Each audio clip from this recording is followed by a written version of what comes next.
Makadi ziko. Alhamdulillah ndinosimba makadi. Aiwa tiripo isu ndimadzoka ka. Alhamdulillah. Takadzoka. Rwanga rwendo rweku South Africa. Ku South Africa ndinoona kuti tinenge takaisa madezi mashoma. Mashoma mwedzi wese. 2 weeks zatakagara South Africa kumbodiri ku South Africa yakawandisa.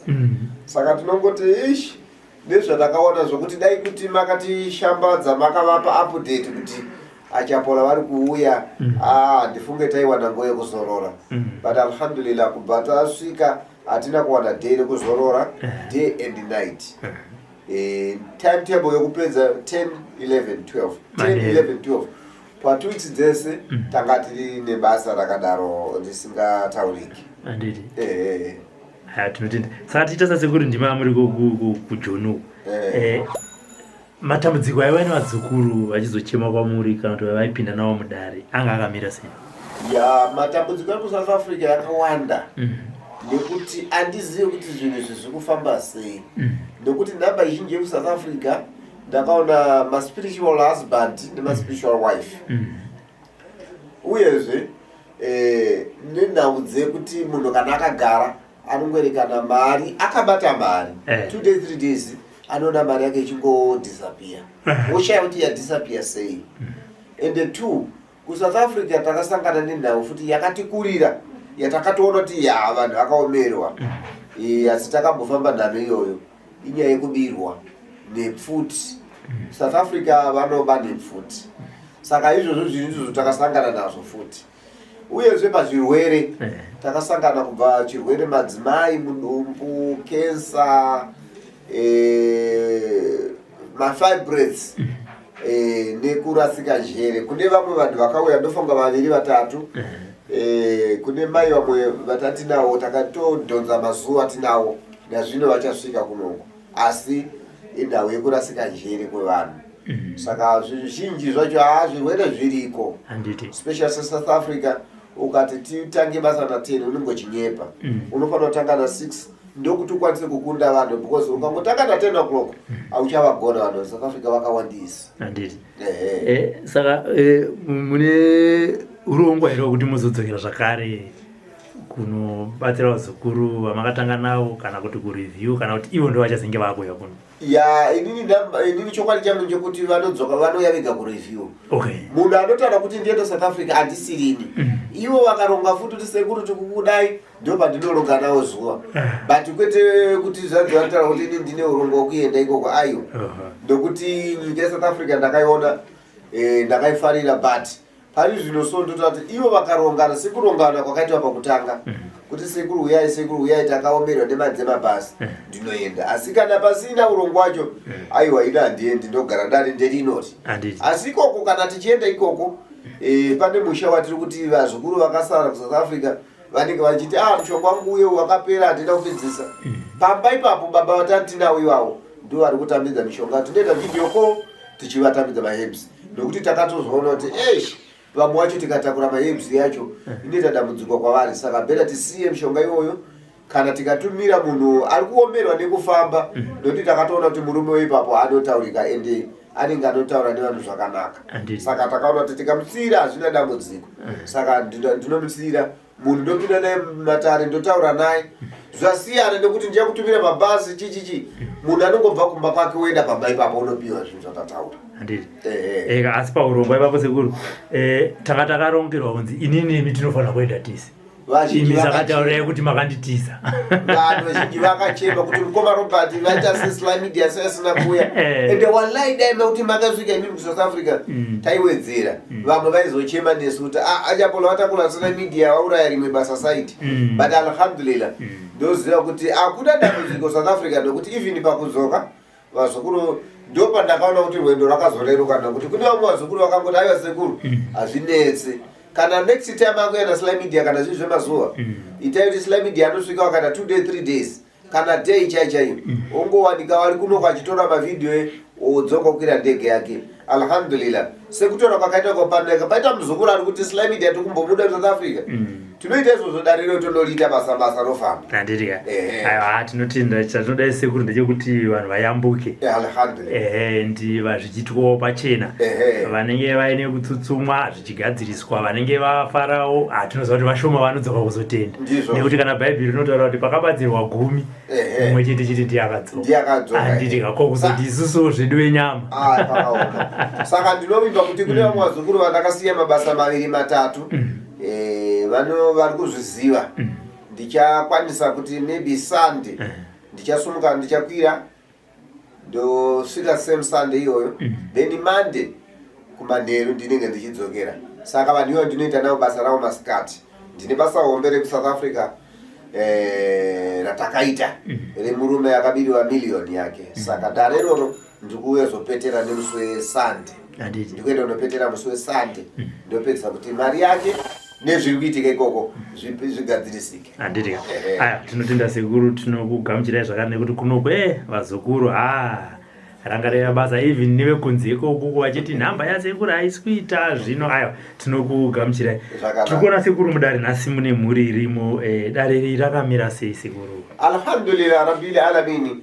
Nyasha nerudo rwaMwari Allah subhanahu wa ta'ala. Ndinofunga mudzimai ari panapa aine mhuri yake akatifonera isusu tichienda tine rwendo rwekuenda South Africa. Pasara ndofunga mazuva anosvika 3. Akati sekuru ndaita dambudziko rokuti mwana wangu washaya but upenyu wacho wandiomera, mapepa zvinhu zvecho zvese zvakasunga. Sekuru ndakangokuonai asi dai mandibatsira kuti mundiitire ndakanzwa munamato wenyu unonzi dua kuti ndikwanise kuyambuka kuti ndigone kundoviga mwana wangu kumusha. Alhamdulillah takaita sekudaro. Nguva taibata nguva yese yaitaura kuti sekuru nguva inopa kuitwa zvinoti toita munamato, nguva yakati zvinoti toita munamato. Saka mazhinji ndio chinhu chandikuziva kuti muzukuru uya munomu ndakaita munamato kuti akwanise kutakura mwana wake Akapondwa kuSouth Africa kuya kunoko. Saka pokundoradzikwa kwemwana kana kuti kuzoti zvakafamba sei ine handizivi, asi iye muridzi ndiye achataura kuti kuchitunda chamwana wake akachitakura sei uye zvanga zvakamira sei. Inini chandakaziva kukumbira Allah subhanahu wa ta'ala ndokuti ndinotaura nguva dzese kuti kana tichiita makwenzi tinokumbira Allah subhanahu wa ta'ala nokuti makwenzi edu ndiye kudaidza kuti zvazviri nemaombero akaita zvinhu zvisunungure. Saka muridzi nemhuri yake ndiye anoziva kune mwana wake kuti akazvifambisa sei ende uyezve Mwari akavagamuchira sei. Alhamdulillah. Handitika.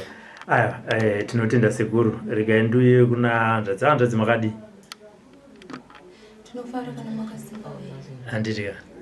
Tinotenda. Ndirikuona mauya kuno kwa sekuru ndanzwa vachiti pane dambudziko rakapinda mukati memusha menyu rerufu. Zvakafamba sei? Uchokwadi dambudziko rakapinda pamwana asi ndisingazivi kuti ndingatangire here kubva kumashure kana kuti ndingotangira. Tangirai kubva kumashure. Ndingati nini kubva ndichinyorwa ndakangoti gare hangu kwechinguva. Ndagara kwechinguva ndakazobara mwana wangu muna 98. Asi atati fambi mukugara. Kutanga kuona dambudziko mukugara mukuburidza nekuroorwa. Pane nguva yakangotorwari akanziya mwiri asi pakangodziya mwiri pandikaenda kuchipatara chisvika vakangoti munofanira kuti muite sei mudzokere naye kumba, asi handina kukwanisa kusvika futi kumba. Akabva kutanga kugwina tichibuda muchipatara imomo, tichingobuda tasvika kumashopu akatanga kugwina, agwina kudaro akatanga kutsenga rurimi. Ndikanzidzokerai futi kuchipatara, tikadzokera futi kuchipatara. Saka tasvika ikoko zvikanzi ngaendeswe kuhospital hombe yekumusha. Saka aendeswa kuhospital hombe akasvikogara 3 days ndobva adzoka pamba. Saka kune venharaunda vamwe vakazosvika vakati baba naamai dai zvaibvira dai zvaigona nekuti zvinhu zvatina kuzviona zvakanaka maitsvaga kuti chii. Saka panguva iyoyo baba vakanga vari wapenyu vakadaira vakati alright. Ndobva tabva pamba ipapo bva taenda kuHarare. Taenda kuHarare tikasvika kuna vamwe baba vakati mwana wenyu mauya naye iye musikana asi zvaisakwanisika kuti muye naye asi tendai Mwari. Ndikati nemhaka yei zvikanzi maifanira kuuya panapa musina. Saka tikati toita sei panguva iyoyo vakangotibatsira mabatsiro akakwanisa kuti tiita neminamato yavo tichibva tadzokera patagara. Asi mazuva iyoyo taipinda Roma. Saka mukugara makore achienda ini ndaitawo dzimwe dzenguva kana ndakarara ndaingoita zvezvingokiridza kuhope kana kungoona paine vanhu vanenge vachinamata. Asi nguva ndoda ndisvike ipapapo ndinomonerwa nenyoka muhope ndobva ndamuka. Saka tagara kudaro takazenge takuenda futi kumusha tichiti tikagara musha tikagara muHarare ndanga ndane vana 2.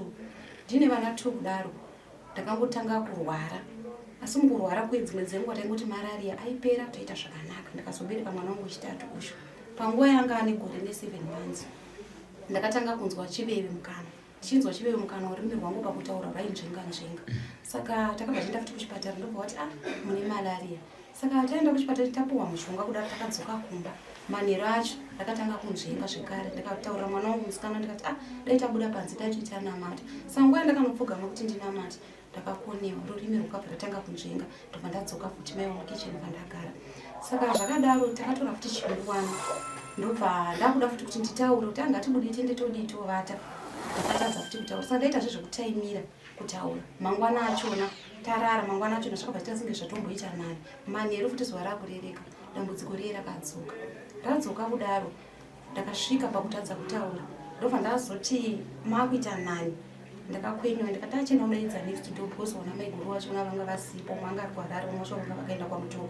Ndobva vadaidzwa zvikanzi zvazvakadi kuti mai vati sei tivaendese kuchipatara kwakamboenda mwana. Saka taenda kuye ndakasvika ndikavata, asi kurara kwandakaita pai vaindibaya majekiseni equinini ndova vaindishandisira. Saka ndaitobata rurimi kudai nekuti ndaifila kuti rida kudzokera kumashure.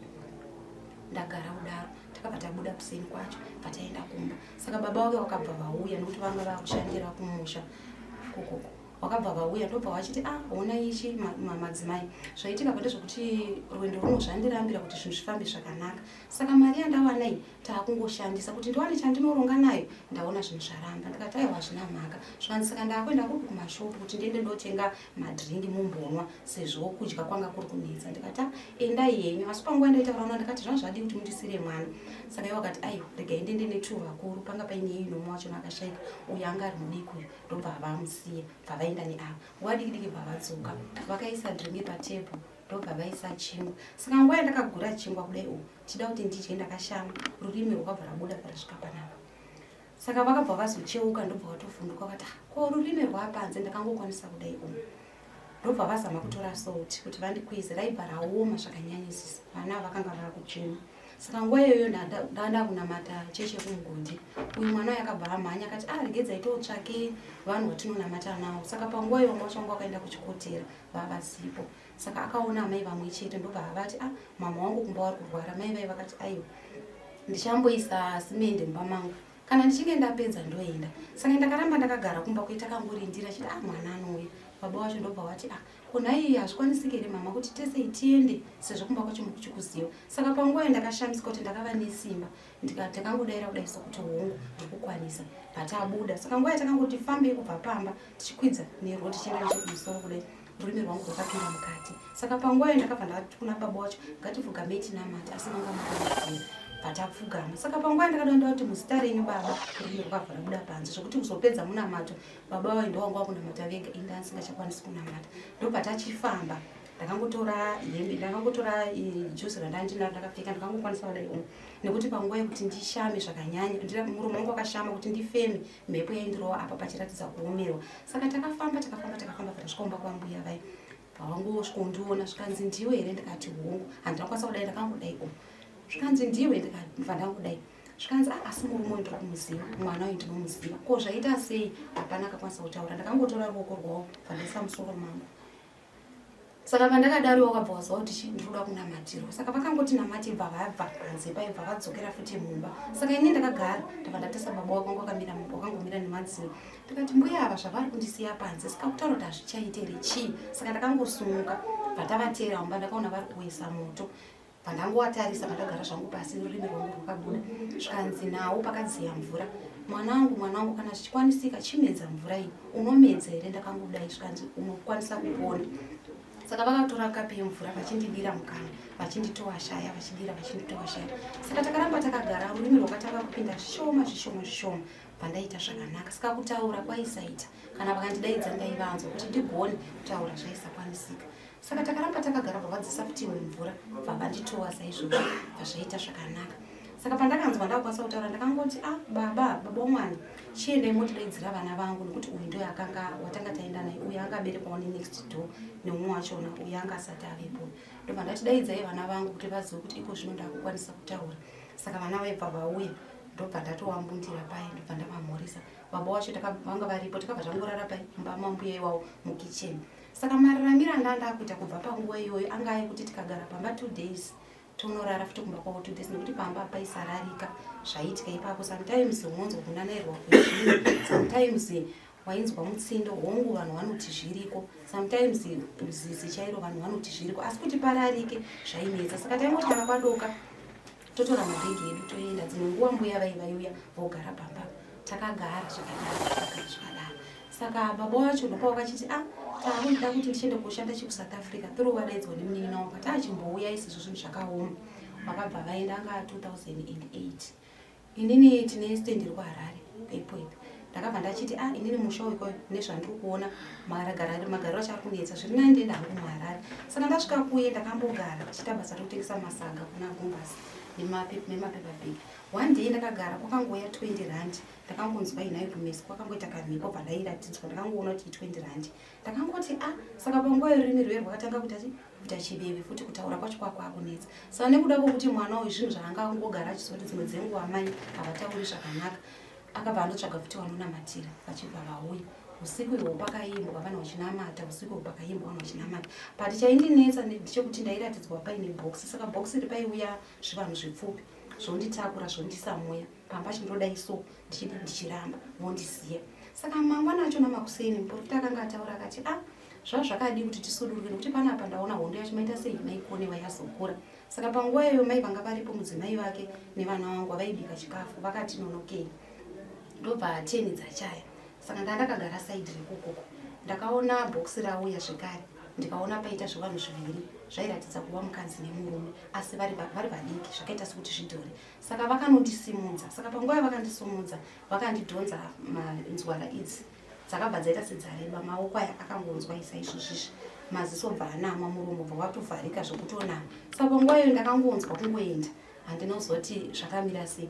Saka ndakangonzwa inini zvichinzi daidza mai vako, daidza mai vako, uyu ndiaindidaidza. Asi panguva iyoyo ndaive ndiri mudenga asi mwiri wangu ndakauona utori pasaidi. Saka panguva yavaindidaidza ndaiti ini ndiri kwandiri ko vanonetsekerei, ko inga wani ndiripo, havaoni here kuti ingori nyama chete isi sichakwanisi kudini kutaura asi wani ndiripo.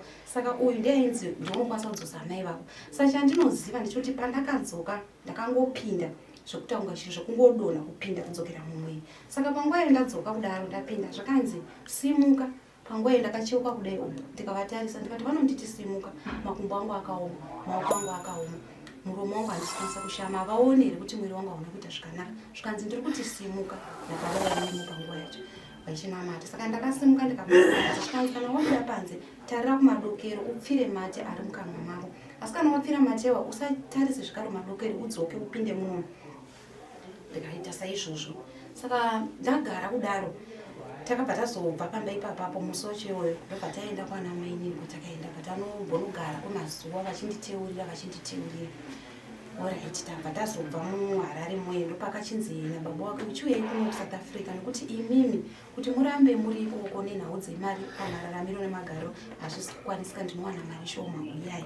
Ndakaenda ndikatora vana vangu ndavatora takagara vanavo tikagara tazosvika mukugara kwacho kwandaita imomo zvimwe zvinhu zvaingoitikawo especially mukati memba unongotiwo dzimwe dzenguva zviriko zvekuti munotoedza kutaudzana mutoedza kudi but pane pandainyatsoona kuti izvo zviri kukundikana nekuti panogona kutoita wiki muchigarisana asi kutaura hapana. Dzimwe dzenguva muri pakufara asi vanogona kungogumba tongodai vanototyisa zvokuti inini wachona semudzimai handaikwanisa kuti ndivataudze, ndaingosiya nongoti tozosangana kana vari kutaura ndowaiwa upenyu zvokuti even kana kuvana chaiko chakuti wanziridze zvezve ugere mumba kuti vana varege kuona kuti baba namai pane kunetsana zvaisakwanisika nekuti vaigona kutobuda wopa watoenda kana kudhainingi wacho kune vaneko zvokuti vana vanotona zvinasa kuna umira mushe. Kana vachinge vatodaro ndaingoti vana vangu hazvine mhaka kuti baba venyu siye zvakadaro. Saka takaramba tichigara tasvika last year apa muna November baba wacho wakati vabva kubasa vanga vakuti Durban Joburg vachingouya kana kuti Saturday Sunday woenda.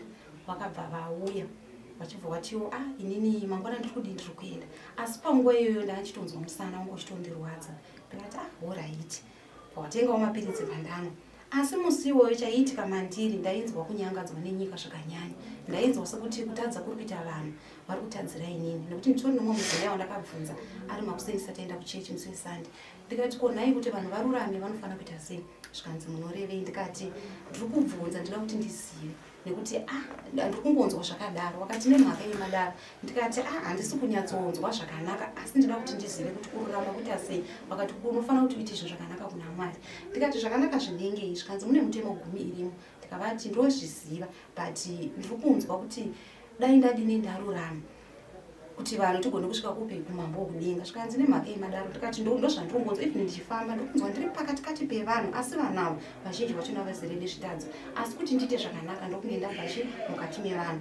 Saka mai avo zvakavashamisa. Saka baba vachindodzoka nekuti vakabuda vachindononodza mudhi Hussein pavauyi. Takabva tasangana kugraundi ndokavati mama ndakutenda kuti mwana wedu akukwanisa chekutokudhiraivhai kukomana nyeyo, plus vana vedu avakura. Saka vanga vari pamberi pedu, asi ivo vanga vachitoyewa vana tichifamba tichienda kuchechi. Manheru acho vatadzoka kumba dzadza kuma4 kuma5 vandavabikira vavatoti mama ndaakuenda. Ndakati alright mufambe zvakanaka.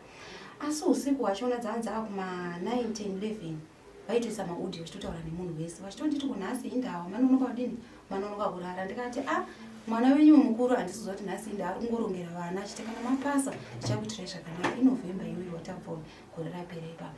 Saka ndakangoti nguva diki zvokumapasi 12 mwana akabva atopinda ndobva atonoka akati mama ndikati we zvikanzi murungu aita sei, andisira missed call asi azofona. Akati baba vaita accident but ndiri kuzama foni yavo haiswiti. Ndikati kuti kudaro zvikanzi mama ngatidii ngatinamate. Tikapfugama takanamata. Akati mama zvakamira sei, mukunzwawo sei? Ndikati ngatinamate asi hapana kumira zvakanaka, ndokungonzwa kwandiri kuita mukati mehana yangu. Saka nguva yandakadaro saizvozvizvi takaramba takagara tichiti kana uchinge kwaedza zvichida murungu zvataura kuti na 2 o'clock ndinenge ndasvika because hanzi paida 2 hours ndokudza ianza. Saka mukomana uyu akabva akutaura newerescue zvikanzi ndanzwa kuti pane tsaona itika kuHarrismith. Ko baba wangu wapenyere zvakamira sei? Zvikanzi aiwa waudzwa nani? Akati ndaudzwa nani nabosi wavo. Saka ivo vanga vasingatipe anza. Akazofona futi achifonera kumapurisa zvikanzi waudzwa nani? Chimbomira nditume mbilisi dzangu 10 o'clock padzinge dzakunosvikawo 10 minutes ndinokupa anza. Zveshuwa 10 minutes dzakapfuura havana kutipa anza. Takaramba takagarira tichingofona kusvikira dzakazenge dzatova kuma7 8 makuseni. Ndobva ndachiti rege ndifonere mwana wabongoro. Ndikati nditarisirewo kumadhiraivha kuti magurupu avo pane paita tsaona kuti vanokwanisa kutodza nekuti kubva usiku takamirira murungu haasi kutipa anza, kumapurisa havasi kutipa anza, hapana ari kundipa anza. Saka mwana wabongoro murume mukoma wababa wake uyu mwana wavo akabva azondifonera akati mama hapana kumira zvakanaka, munokwanisa here mutarise paWhatsApp? Ndikati hapana chakaipa nekuti kubva usiku isi ndakangogarira handina choice, ndiudze zviripo. Akabva asenda picture. Saka akasenda picture track yacho yakanoenda kuitakasenda ndobva yasangana kudai mavhiri ndo anga titongooneka mberi. Trailer yavo ranga akatakura rachona kwanga kuine container ranga ririko ndo ranga raapasi, mavhiri ari kumusoro, trailer rachiradzikwa zvino kudai. Ndikati ndochimiro chiripo zvikanzi mama ndochimiro chiripo. Saka tazogara nguva diki murungu ndobva akabva afona achifonera mwana wangu akasheka zvikanzi sorry your father is passed away. Ndakamborohwa nehana ndikambofunga kuti dzimwe dzenguva achachinja matauriro, asi akangoramba achitaura zvinhu zvimwe chete izvozvo. Ndikati right ndozvapo, ndikazvigamuchira. Saka takauya kuno kuZimbabwe, baba wawana wakawaradzikwa zvakanaka. Vanhu vaivepo, kana chitsanangura kuti vanhu vaivepo ndinoreva kuti paimba yedu iri kumusha zvazvakati stream dining ndo makaiswa chimutumbi uku kwaive nevanhu, divi rekuku kwanga kuine vanhu vakarara. Asi chazondinetsa chazokonzeresa kuti ndizouye saizvozvizvi zverwendo runo zvaka zvandishamisa. Takadzokera kuSouth Africa ndikanogara nevana vangu. Ndakadzokera muna December. Ndakati ndatakura vana 2 ava 2 ndakavasiya. Ndikati asi vana vakurira kuno chinonzi nhamo havachiziva, akazombundikidzwa nekuona vanhu vachichema zvikanyanya vanokanganisika. Chirega nditore uyu nemukomana. Saka muna December imomo ndobva tadzokera. Saka tadzokera takangogara December iyo takangoti January February March. Saka muna March ndakabva ndauya kuno kubva ndatora uyu neuyu. Ndikati rega ndiende nevana sezvo usina kuona pakaradzikwa baba wavo vaende vanopaona. At the same time karudiwa passport, uyu musikana ari kuita matric nokuti kwakwakunisa nditorere vana mapassport. Saka ndauya kuno pana May papa ndobva ndavatorera vana ndikaenda ndikamuti vana vaone pakaradzikwa baba wavo. Tichibva tadzokera vakatodzokera neuyu ndo vakadzokera naye muna May mutanga muna June. Ini ndasara kuno kunenyaya yekuti passport yangu yakaitwa bani, ndachizama kuti ndigadzirise yanga ichindinetsa. Ndakangozodzokera futi nayo yakadaro. Saka ndakabva ndadzokera pamanje muna June ipapa ndachada kutosvika muna July ndakangogara 2 weeks. Pakugara kwatakaita 2 weeks ikoko mukomana aita zvekudhiraivha mauber asi aishandisa iri Bolt ane 23 years. Achishandisa iri Bolt kudaro anga uri musi weFriday akauya achibva haatodya achibva adzokera akati mama chendikuenda kubasa. Ndikati kowadiwa rara zvikanzi mama munoseri kuti usiku ndondase kumushandi. Akati okay. Saka usiku wachona weFriday takabva tati Saturday dzadza kumapasi 8. Ndikati mwana uyu anambobvira ambotiti mama mukasikana kuuya tichibatawo munamato wemangwanani kone mhaka yei. Saka ndakabva ndamufonera paWhatsApp zvikanzi mama ndiriko asi ndiri kubluff anzoda kuenda kubluff ndarequestwa zvezvino izvi ndiri kuMount Clean kuDurban. Ndikati ndokwauri zvikanzi saka ndikati unofanira kuti uuye kana kuti hauna mborara pano hauna kudya hauna kumbogeza. Akati mama ndinouya waiwa musi weSaturday. Saka dziri kuma8:05 kudaro takazototi masikati sisi wake ndobva vauya zvikanzi mama muri kuzere kuti kuzama kufona foni yani yabhoti aisikuita. Ndikati wai zvikanzi kuenda kuvoice mail. Ndikati munhu ndataura naye zvikanzi mama. Saka ndakazoitraya foni dzadza kuti kumapasi 5 to 6 ndobva ndaizamawo ndakaisa audio yakangoti kaka1 haina kana kutomboita. Ndikati kuti pamwe zvichaita uyu akati maybe panogona kunga iri bhatiri moto foni yake haina. Ndikati no mumotikari mama anokwanisa kuti adini achaji foni iyoyo. Saka dzakanga dzakuzenge dzakumapasi 6 7 uyu mwana uyu ndobva ati mama ndiri kufunga kuti taure nevaridzi vemotikari waanodhiraivhira wacho tinzi kuti hakwanisiri kuti tarisira pauyu patreka yavo. Then kana vachitarisira patreka vachatudza kuti zvakamira sei. Zveshuwa akafona achibva ataura navo zvikanzi mirai nditange ndasvika kumba nekuti zveizvozvi zviri kubva kumuchato ndaandisiri kumba kana ndasvika kumba ndinokutarisirayi. Saka iye akazotidza kumapasi 8 to 9 usiku weSaturday. Mukadzi uye ndobva azofona zvikanzi unoziva chii nekuti uyu ndowaikommunicata naye kuburikidza nekuti ndini Zulu ini ndichitenedzei. Zvikanzi ndatarisa patreka ndiri kuona paine mota mbiri idzi ndowashandi wangu asi handisi kuona imwe yacho kuti iri kupi. Ndiri kuona 1 yachona iri kuDurban July. Maybe hanzvadzi yako kusadaira foni kana kusaiti ari kuDurban July because nhasi izuva reDurban July mafara anenge ariko. Tikati zvekutadza kudaro zvikanzi saka takagara time dzatova 9 to 10 ndobva afona futi zvikanzi ndaakutya. Tikati wai zvikanzi chirundinesa chekuti motikari yandirongoona imwe chete iyi hanzvadzi yako handisi kuiona. Saka ndakataura nevanhu vakandisira treka vanyatsa kutitarisira vatudzi kuti ari kupi. Saka paakadropa foni patagara futi chinguva ndobva azotarisa kudaro akabva ati unoona zviri kuitika pa zviri kunzi mota iri kumulasi but mulasi is a dangerous place ndoyaari. Saka toita sei zvikanzi chatokapo ndechekuti unofanira kuti muzoende kupolisi mangwana muripota is a missing person ndozvamuchaita. Tikati kuzosvika mangwana zvikachinzi tikati kwewe wetreka vati zvikanzi wetreka vati isusu tiri kuenda ipapo kana taenda ipapo tosvikouraya vanhu vese vanenge vari ipapo todhonza motikari nekuti isu basa redu ndere kudhonza motikari. Saka takava nekushushikana tikashaurisa kuti toita sei takaramba takarindira. Ndobva afona futi dzakuma12 zvikanzi vedu wega inini ndiri kutonetseka. Ndikati saka chitonza kuti way forward ndeipi. Zvikanzi way forward yachona hapana nekuti vanhu vacho wetreka vari kungotiwo isusu tiri kusvika tichingouraya todhonza mota ndobasa redu. Tikati saka munozouraya kane mwana wedu zvikanzi ndatovaudza kuti chikazini yangu inozodini munozogona kuiuraya saka hazviite. Ko tikaenda kupolisi mukadzi uyu akatirambira muzuru akati hazviite ngatimire 24 hours. Saka tagara kwakuma2 futi ndobva afona achiudza musikana uyu ndiaizondipira akati mama inzwa izvo kutaura. Ndikati ari kuti kudii zvikanzi akuti zveizvozvizvi bhatiri I think rakumuvwa nekuti hatichaone chekuti treka iri kufamba sei. Saka toita sei. Ndobva ati mukadzi uyu chibuda imimuye kunoku asi ini ndiri mumba ndiri kutya kuti ndiende kugedhi. Tikati kana uchitya isusu tiri kunoku kuzoona tosvika kumba kwako iwe uri kuti uri pamba uri kuti tiuye tingomire pagedhi iwe uchivhura mugaraji isusu tinototyawo nekuti hapana kana munhu murume plus time dzachona usiku. Saka mukadzi uyu akati ngatimire oraiti tisvike kuona kuti kunze kwakuita sekwakuchena. Padzanza kuma4 kuma5 pafoni zvikanzi mota wetreka vaiva vari kuti hapana chatichaona. Saka toita sei zvikanzi naye ndine imwe wetreka futi imwe because aiti hanzi ndakaisa 2 but kwese uku haana kutaura kudaro. Akazotaura idzo nguva dzatoenda zvikanzi tine matreka chiamukona kuita maviri saka regai ndizame vamwe vacho kuti tinzwe kuti vanondibatsira sei. Saka paakazama vamwe vachina wetreka vakati hazvinetsi iwo uchatsoidzi vakati hazvinetse but tiri kutinetsa ndikuti susuka tikuona kunga mota yako iri kuita sei iri kumuvhwa. Tikangosvika ipapo tikaona ari driver wako urikufanira kutipa 1500 pachipa awo. Saka ndo pandakati inini haingava mhaka yangu nekuti iye ndiye mudzi wemota nekuti mukadzi waifonerayo achiti saka ndoita sei nekuti kunodiwa chi 1500. Ndikati aiwa iwo ndio mudzi wemota unofanira kubvisa chi mariyo ini ndau ndizive kuti nawange mupenyu here kana kuti zvakamira sei. Saka mukadzi uyu akabva azochuya pasvika padownstairs pasi pakudaidza musikana zvikanzi uya pano achibva aenda panze zvikanzi nawe iripo ko zvine kuti nguva dzedu dzaenda ndofunga 24 hours zaita sedzakwana handi kupolisi.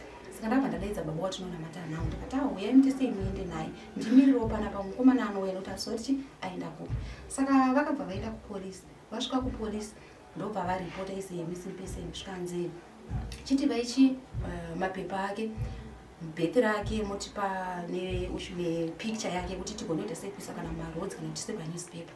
Saka panguva yavanga vari kuita izvi uya vanga vati hanzi wetreka vaiwa mwacho kati takunotarisa wechipira vakabva vaenda bva vasvika panzvimbo vachiri kunyoresa akabva watofonerwa zvikachinzi mota taiwana. Asi zvataona mota mamwe masitsi hamuna nemamwe mapatsi hamuna. Asi chakandinetsa inini ndechekuti handizi kuti mukadzi uyu akaudzwa here kuti padriver pasitra driver papaine ropa haana kuudza uyu kana vamufundisa haana kuvaudza. Ipapo akapajamba kwakangonzi mota yawanikwa masiti haina mamwe mapatsi haina driver tisikuziva ari kupi. Alright. Saka mapurisa akabva ati alright tazvinzwa ngatichifambe mumahospital. So vakaenda kuKing Edwards vavasvika zvikanzi peseni yamuri kutaura panapa hapana kana munhu ambosvika akadaro. Saka mapurisa akabva ati isusu mainvestigation edu taita sei tapedza zveiko zvine tifamba imamoga kana information yamune mawana motisivisa.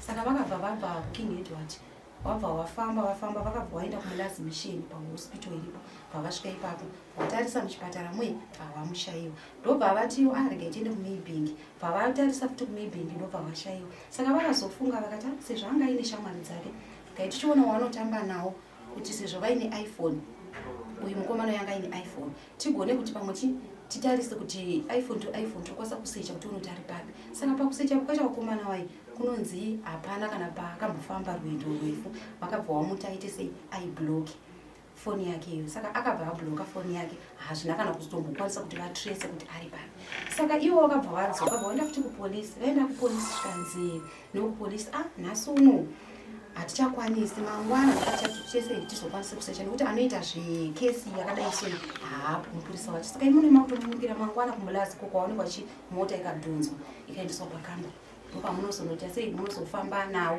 mapurisa achona anenge aripo wanhasi uno havaite basa iroro. Saka vakabva vadzoka yaSunday Monday yachona vachibva vamukira pavaenda vasvika kuya mupurisa uya akabva vati mirai uya akabva anzi chitaura kuti anga akapfeka zvakaita sei ndobva ataura. Saka iwo kati atine vanhu tine vamwe vanhu vatinawo panapa pati zera rachona ripo panapa rikuti tochitasa tichiona kuti kubva pa25 years zvichidzika pasi.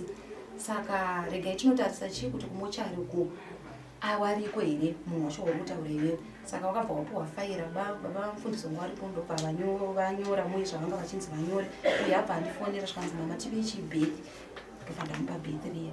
Saka asenderwa akaita zvekusenderwa ndobva vaenda vanotarisa kuye baba mufundisi vakabva vati zveshuwa mukomana ndiye arimo wandiri kuona mwana wenyu ndiye ashaika chipanhasha ndo zvazvazoita vachibva vauya.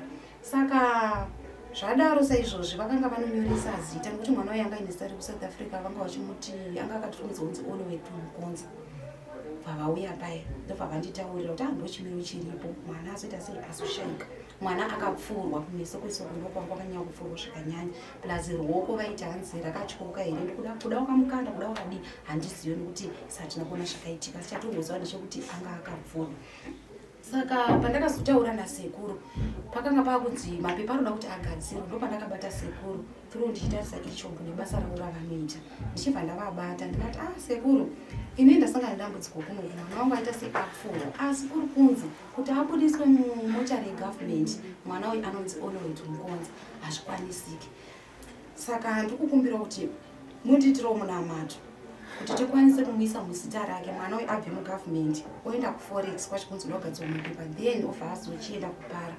Wakati alright sekuru vakaita iyo video call zveshuwa sekuru vakanamata ndakagara zveshuwa zvinhu zvakafamba zvakanaka mwana akakwanisa kuzochinjirwa mapepa ivo vaingoti ndiudze kuti mwana papi chindiudze kuti chimiro chamira papi sekuru vachiramba vachititeurira saka zveshuwa mapepa akasvika pakuchinjwa achinjwa akazoti mwana atambirwa chine forex wachapa wekunhangirikire wokupada ndobva zvaitwa sekudaro saka zvadaro saizvozvo mapepa afamba zvakanaka mwana akazotorwa ndobva achiuyiwa naye pamba kusauthi kwachona kwatiri kugara kwachona ndobva atakurwa ndobva taakuya kuno kuZimbabwe saka tasvika takagamuchirwa watigamuchira kudaro chinhu chakanyaundirwadza ndechekuti isusu ndakandogara nevana vangu saizvozvishi nevamwe amai vandinowirirana nawo navamwe vachona vandinoti mbuya ndobva mutumbi watsvetwa mumba vakabuda veukama mwanasikana wangu wasati wasvika nevangu ndakangofungidzira ndichiti zvimwe zvangu vachaita sei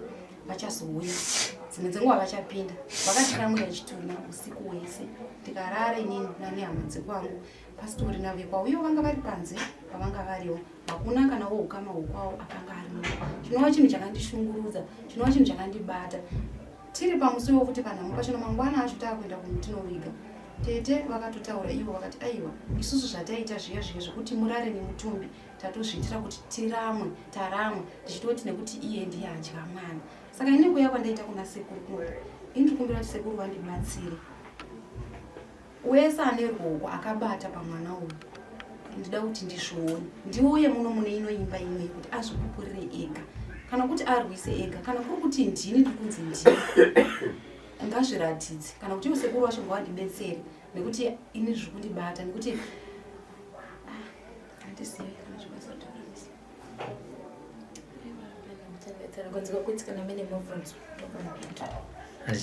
zvakanaka sekuru manzwa sekutaura kwamaita kuti aya ngavarondedzere vega tinzwa zvakamira sei manzwa chikumbiro chiri kubva kuna amai hanzi inini chishuviro changu neshungu dzangu ndechekuti wese ane chaakaita parufu rwemwana wamai ava zvibude pachena alhamdulillah ya dare ravo sekutaura kwavakaita pakutanga ndofunga ndosaka maona kuti pavakataura nhau yavo pafoni inini handina kuti nditaure zvakawanda noti ndakaziva kuti munhu kana achichema ari parufu anenge ane zvinhu hopo plus munhu kana afirwa ari kunze kwenyika anenge akaomberwa nezvakawanda saka hatina kutaura ndofunga mukamubvunza anokudza kuti sekuru handina chandakatana kuti vazhinji vazokura anobvunza kuti sekuru ndopinda mudare sei ndomudza kuti tisenda mari yangu asi nenhau yemwana wake handina chandakataura ndakangotaura kuti chingogara ipapo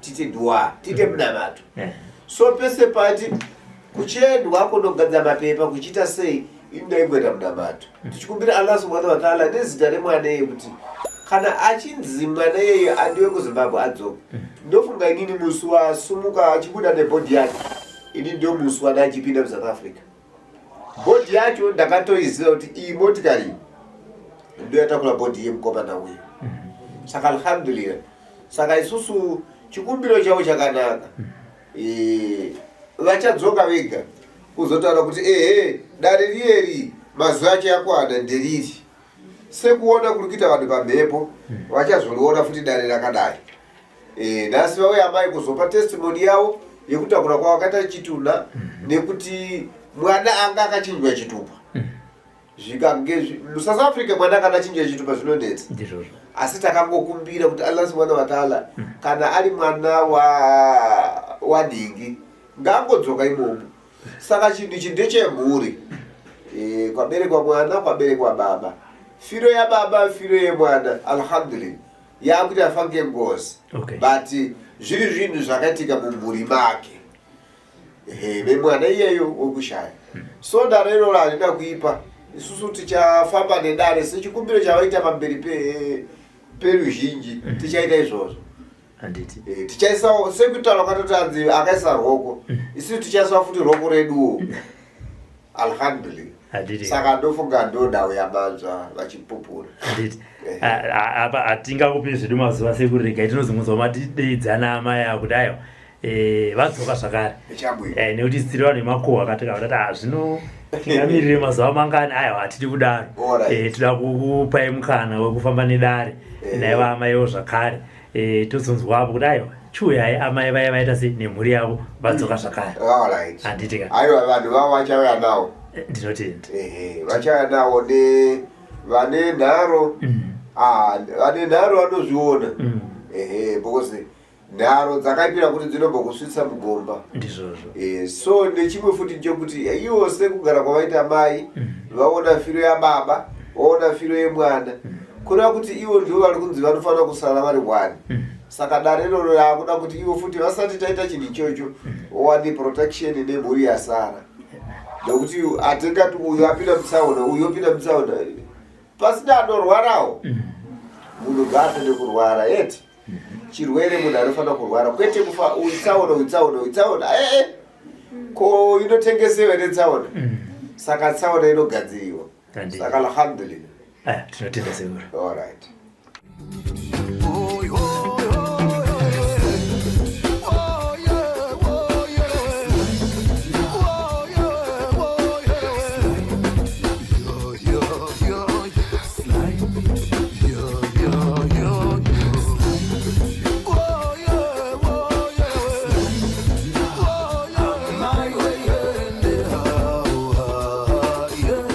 Sly Media TV, building bridges.